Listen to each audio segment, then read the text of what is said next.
Sir, మరొక వివాదాస్పద అంశం ఈ మధ్యకాలంలో ఏంటంటే ఈ మెడికల్ కాలేజీలని ప్రైవేటైజ్ చేసేస్తున్నారు, ప్రైవేట్ వాళ్ళకి ఇచ్చేస్తున్నారు అని మీరు గతం నుంచి ఏమంటున్నారంటే ఈ కాలేజీలని మెయింటైన్ చేయడం ఇది గవర్నమెంట్లో సాధ్యం కాదు, ఇవి ఎఫిషియెంట్గా నడవాలి, యాక్చువల్గా జనానికి ఆరోగ్య సేవలు అందాలి అంటే ఇది పబ్లిక్ ప్రైవేట్ పార్ట్నర్షిప్ ఉండాలి అని.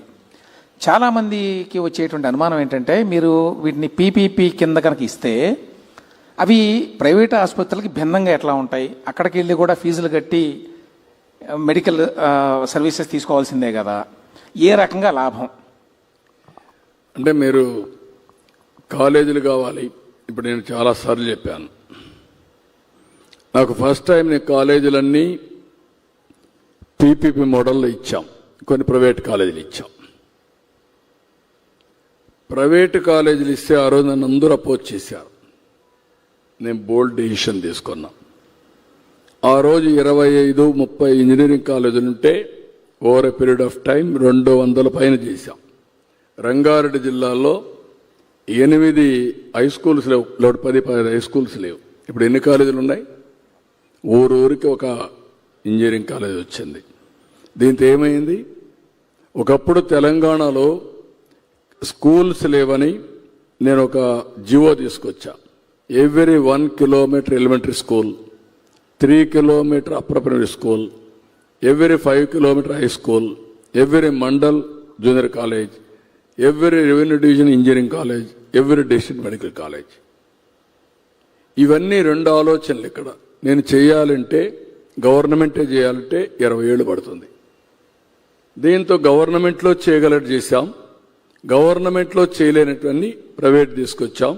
అందులో రిజర్వేషన్స్ ఉన్నాయి, అందులో పేద పిల్లలకి స్కాలర్షిప్లు ఇచ్చాం, పేదవాళ్ళకు అన్యాయం జరగకుండా తీసుకొచ్చాం. కాబట్టి ఈరోజు రైతు కూలీలు ఐటీ ప్రొఫెషనల్స్ అయ్యారు, లేకుంటే కూలీ బిడ్డలు అయ్యారు. That is the vision.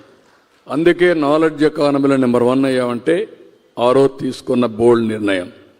నేనేదో ఒక 4-10 ఎకరాలు ఇచ్చేసాను, కాలేజీ అయిపోయింది అంటే కరెక్ట్ కాదు. అది ఎన్ని కాలేజీలు కట్టారు చెప్పనండి 5 ఏళ్లలో. కాలేజీలు కట్టకుండా కాలేజీలు కట్టామని చూపించడం ఇది కరెక్ట్ నిర్ణయం కాదు. ఇది కూడా పీపీపీ మోడల్. ఈరోజు ఆ కాలేజీ ఏ స్థాయిలో ఉందో ఆ స్థాయి నుంచి ఫార్వర్డ్ తీసుకుపోవడానికి వాళ్ళు పెట్టుబడులు పెడితే అది కూడా ఓపీ ఫ్రీ, గవర్నమెంట్ ఆధ్వర్యంలో రన్ అవుతాయి. అంటే వాళ్ళ కోఆపరేషన్ గవర్నమెంట్. అదే మాదిరిగా మాకు ఎన్టీఆర్ వైద్య సేవ ఉంది. వైద్య సేవ పేషెంట్లకు 70% రిజర్వేషన్స్ ఇవ్వాలి. మోర్ డీటెయిల్స్ కావాలంటే మా మంత్రి గారు ఇక్కడే ఉన్నారు.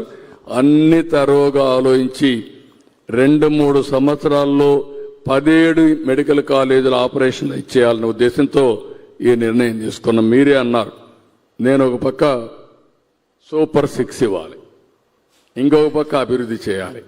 అందులో వినూత్నమైన ఆలోచనే ఈ ఆలోచన. ఆ విషయం గుర్తుపెట్టుకోవాల్సిందిగా ప్రజలందరికీ విజ్ఞప్తి చేస్తున్నా. సరే, అదే సమయంలో మీరు ఏ ఒక్కరికి కూడా అన్యాయం జరగదు. ఈవెన్ ఓపెన్ కాంపిటీషన్లో వచ్చే సీట్లు కూడా ముందు కంటే ఇంకా ఎక్కువ ఉంటాయి. ముందు 42% ఉంటుండే 50% ఇప్పుడు ఈ అందరికి సీట్లు అందుబాటులోకి వచ్చే పరిస్థితికి వస్తుంది. నెంబర్ ఆఫ్ సీట్స్ పెరుగుతాయి. ప్రభుత్వ కోటా కింద ఉంటుందండి, ప్రభుత్వ కోటా కింద 50% సీట్లు మొత్తం జనరల్ కోటా కింద వస్తాయి. ఆ డీటెయిల్స్ అని చెప్తాను ఇంకొకసారి. మేము చాలా డీటెయిల్స్ అని నేను ఇస్తాను. నేను ఏ నిర్ణయం తీసుకున్నా తరోగా 1కి 100 సార్లు ఆలోచించి ప్రజల కోసం తీసుకున్న నిర్ణయాలు తప్ప రాజకీయంగా కాదు. కొంతమంది రాజకీయంగా మాట్లాడితే నేను వాళ్ళకే వదిలిపెడుతున్నా.